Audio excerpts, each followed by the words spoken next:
दिलीप घोष की खड़गपुर सदर में जीत ने बंगाल की राजनीति में नया संदेश दिया है। बुलडोजर पर सवार होकर मनाया गया जश्न न सिर्फ समर्थकों का उत्साह दिखाता है, बल्कि बीजेपी की बढ़ती ताकत का प्रतीक भी बन गया है। दिलीप घोष ने पश्चिम बंगाल के खड़गपुर में मौजूद खड़गपुर सदर विधानसभा सीट से जीत दर्ज की है। बीजेपी उम्मीदवार दिलीप घोष ने अपने प्रतिद्वंदी को स्पष्ट अंतर से हराया। जीत के बाद समर्थकों में जबरदस्त जोश दिखा।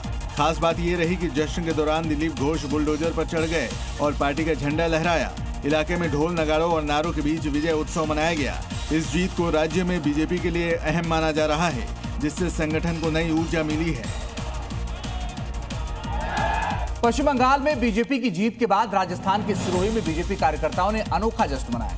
गधों को 11 किलो गुलाब जामुन खिलाकर हर वर्ग के सम्मान का संदेश दिया। राजस्थान के सिरोही में पश्चिम बंगाल में बीजेपी की जीत का जश्न अनोखे अंदाज में मनाया गया। पशु सेवा संस्था पीएफए में गधों को करीब 11 किलो गुलाब जामुन खिलाए।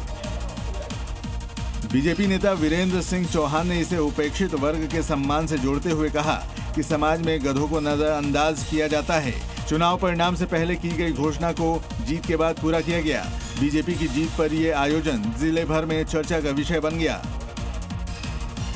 और पश्चिम बंगाल चुनाव में बीजेपी ने धुरंधर विक्ट्री हासिल कर भारतीय राजनीति में इतिहास रच दिया है। जिस ममता बनर्जी ने वाम दलों के 3 दशक के शासन को सत्ता से बेदखल किया था, उन्हें वहां इस तरह उखाड़ फेंकने की कल्पना किसी ने भी नहीं की थी। लेकिन बीजेपी का शीर्ष नेतृत्व इसे लेकर आश्वस्त था, जिस पर नतीजों ने मुहर लगा दी।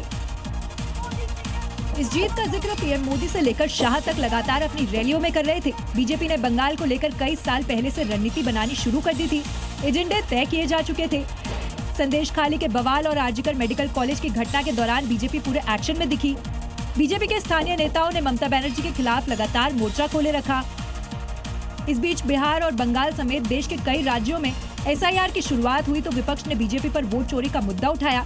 लेकिन बिहार चुनाव में जनता ने बीजेपी पर ही भरोसा जताया और उसी दिन पीएम मोदी ने बिहार के साथ बंगाल का जिक्र कर बीजेपी का लक्ष्य निर्धारित कर दिया था।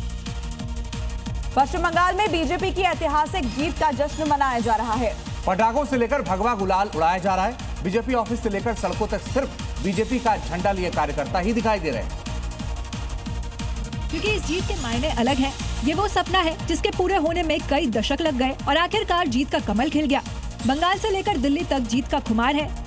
लखनऊ में बीजेपी कार्यकर्ता बुलडोजर वाला खिलौना लेकर जश्न मना रहे हैं। बंगाल में योगी के प्रचार के दौरान बुलडोजर का क्रेज भी दिखा था, तो झालमुड़ी खाकर जमकर खुशी मना रहे हैं। पूरा बंगाल भगवा के गुलाल में नजर आ रहा है। हाथों में भगवा झंडा और जय श्री राम के नारों से पूरा बंगाल गूंज रहा है। जश्न की तस्वीरों में देखिए, सनातनी नारों से आसमान गूंज रहा है। और आइए आपको दिखा दे राज्यों से जुड़ी 5 बड़ी और अहम खबरें। एमपी के उज्जैन में महाकाल मंदिर के कर्मचारियों के लिए बड़ी खुशखबरी है। मंदिर प्रबंध समिति ने न केवल कर्मचारियों का डीए बढ़ाने का फैसला किया, बल्कि श्रद्धालुओं की सुविधा के लिए महाकाल लोक को हाईटेक बनाने की तैयारी भी पूरी कर ली है। अब दर्शन मार्ग पर शेड के साथ साथ कंट्रोल रूम को भी अपग्रेड किया जाएगा। राजस्थान के अजमेर में कुदरत का कहर देखने को मिला, जहां भीषण तूफान और ओलावृष्टि ने भारी तबाही मचाई। महज 20 मिनट की बारिश में टीन शेड उड़ गए, जिससे शादी वाले घरों की खुशियां काफूर हो गई। राजस्थान के झुंझुनू में आकाशीय बिजली गिरने की वजह से घर में मातम पसर गया। दरअसल टीन शेड के मकान पर बिजली गिरने से दीवार ढह गई, जिसकी चपेट में आने से 42 साल की महिला की दर्दनाक मौत हो गई।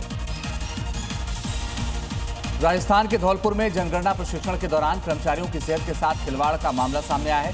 आरोप है कि कर्मचारियों को बासी और दूषित भोजन परोसा जा रहा है, जिसे लेकर कर्मचारियों ने जमकर हंगामा भी किया। मामले की गंभीरता को देखते हुए कलेक्टर ने तत्काल ठेका निरस्त कर जांच के आदेश दिए।